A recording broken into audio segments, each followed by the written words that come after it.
In today's video, I'm going to teach you how to rename a Splitwise group. Renaming a group in Splitwise is really useful when the purpose of the group changes.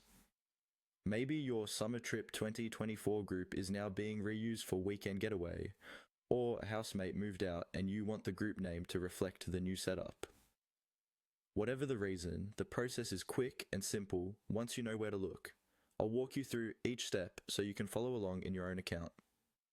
First, open Splitwise in your browser and make sure you're logged in. On the left-hand side of the screen, you'll see a list of your groups, like trips, apartments, or shared projects. Go ahead and click on the group whose name you want to change. This will open the main page for that specific group, where you see all the expenses, members, and balances. Once you're on the group page, look for the settings area.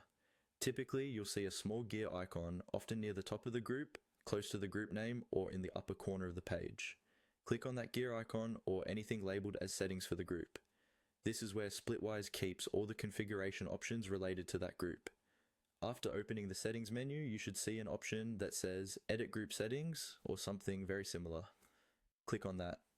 This will take you to a dedicated page or panel where you can adjust details for the group, including its name, type, and sometimes the default currency or icon. On the Edit Group Settings page, look for the field that shows your current group name. Click inside that name field and type the new name you'd like to use.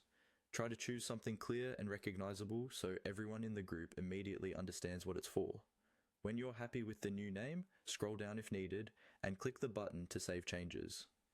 Once you save, Splitwise will update the group name everywhere, in your group list on the group page, and for all the other members as well. If you're working with others, it can be helpful to let them know about the new name, so no one gets confused when they see it change. And that's all there is to it.